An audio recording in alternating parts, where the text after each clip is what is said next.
Knowing yourself as an artist will make a huge impact in the way that you create. The reason why I say this is because when you don't know yourself, it's very easy to fall into imposter syndrome. It's very easy to start creating things that you think you like, or create things that you've seen before that you're taking inspiration from. It's very easy to fall into a flow of other people's work. But when you know yourself, you're able to ground your creations. You're able to ground your perspective in something internal. If you know this ain't me, my moral compass, my spirit, the way that I align myself in this industry, this field, and my art, that ain't me. When opportunities present themselves that look like, something that may benefit you, but is leaning more towards the things that's unaligned with that moral compass, you will do something different. Or let's say you get in an instance where, what's a good way I can put this about just knowing yourself? Let's say if you're at a point in your career where you don't know what the hell to talk about, right? You're at a point in your career where you're just reaching stagnancy in your creativity, in your art form. If you know yourself, you'll be able to pinpoint what's actually bothering you. A very interesting exercise that I would suggest artists, songwriters, and everything else try in moments where you don't know what to talk about. Get a piece of paper, and then on that piece of paper, write a list of everything you're going through in your life. Everything, whether it's good, bad, happy, sad. Make a list of everything that's sparking an emotional pull. Everything that you list down on that piece of paper is content, is music, is lyrics. That is the creativity. That is the art form. That is you. So knowing you, knowing what you're actually going through, knowing what you're actually thinking, knowing what you're actually feeling, just bringing acknowledgement to self, having a level of self-awareness will allow you to articulate, create more art, and be true to self. Because if you're reflecting on what you're actually going through, what you're actually feeling, you'll have inspiration and new ideas, new lyrics, new music, new content every single day. Because every single day something comes up. Every single day somebody's calling with a problem. Every single day somebody's getting blessed. Every single day something good or bad is happening. So every single day you have new ideas, you have new thoughts, you have new emotions, you have new art to be made. And doubting yourself as an artist is very normal because we hold such a sensitivity to the things that we create, right? We think that the things that we create is us. So if our art isn't being accepted, then they clearly aren't accepting us. When majority of the times, they don't even know you. They don't know anything about you. They don't know your goals. They don't know your direction. They don't know a damn thing besides your art form, right? So once you detach from your art, the only time that you should have an attachment to your art is in the process of creation. Once it's created, let it be, right? All that self-doubt should go out the window because now it's just out there. It's just for people to consume. That's what you wanted it to do anyways, right? You didn't necessarily care if they liked it or disliked it. You just wanted them to hear your story. You wanted them to hear your perspective, hear your point of view. That's what's important. And then once you give them that opportunity, they were going to make the decision themselves whether or not they were going to continue being a supporter. You didn't have to do anything, further past that.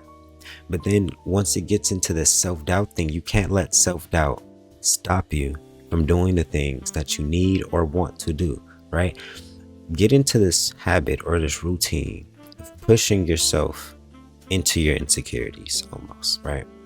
If you're scared to do something, if you're kind of hesitant, if you're stuck on limbo on a decision, make a hard commit to one side. See what happens. If it doesn't work, hard commit to the other side. And in the process of you doing that, all of that self-doubt goes out the window because experience is the best teacher in life. You will always doubt yourself if you've never put yourself in a situation where you needed or wanted to adapt to a new situation, learn something new, achieve greater heights. Self-doubt comes from lack of experience. If you don't think that you're capable of doing something, you're not going to have that confidence in yourself. Get into a rhythm and just start small. It could even be things like fitness, getting into like fitness routines, or it can be like big changes like switching a career, making a more bold decision towards another path in life, right? Get in the rhythm of doing the things that scare you, but your spirit is telling you to do. And then over time, it just becomes part of you. Self-doubt never truly goes away. You will always have a level of self-doubt, but being able to train the muscle that acts and pushes you forward anyways, regardless of how much you're doubting yourself, how insecure you are, etc., it will allow the process of flowing through that self-doubt easier. It will always be there, but the way that you manage it and see it from a bird's eye view shifts the moment you get into that rhythm of just going through it. Once you've went through a certain level of adversity, or once you've went through a certain level of self-doubt and you've seen the other side of it, you've seen yourself doubt yourself and achieve, you'll be able to take yourself out of the emotion long enough to see it while it's happening. I'm just doubting myself right now. There's a very high possibility that this may work and that things will be okay, but this is just a moment of self-doubt. I'm going to take myself out of the emotion, let the emotion pass, and then when things get more clarity, I'll make a decision then. When I'm a little bit more calm, when I go rest, when I go eat, when I go exercise, when I go reset, then I'll make the decision. I don't have to make the decision while I'm in a spirit of self-doubt, because it's usually not going to be beneficial. You're going to make a decision that's reflecting you doubting yourself, and you're going to dig yourself into a hole. Self-doubt it's normal, but you have to train the muscle that pushes you forward, and then it just becomes 10 times easier. And to tie back into what I was saying earlier about making that list and then creating from that list, if you can understand your emotional triggers as an artist, it will give you a very good inkling what needs to be created, right? If you're dealing with something, I'm actually going to use this K-Dot situation, right? K-Dot and Drake, because that whole beef, and this is centered around artists, so why not, right? So K-Dot's music recently, if you go into those later albums, you can see that he was directly making shots towards Drake, in other words, right? But he wasn't being direct with it. His spirit was telling him that this is something that he wanted to address. However, he just wasn't doing it. By him acknowledging that emotional trigger within himself, this keeps rubbing me wrong, because if it wasn't rubbing me wrong, I wouldn't have felt the need to keep making albums, keep making little smart remarks. I wouldn't have felt the need to keep addressing this. So the fact that this keeps getting brought to my spirit, the fact that this keeps bothering me emotionally, I'm just gonna come out and say exactly how I feel. And then that's what sparked all of this. Is like another layer of love, because he said what was on his heart, right? When you're an artist, when you understand your emotional triggers, what's triggering you the most, what's really hitting you the most, it can be a good emotion or a sad emotion, a bad emotion.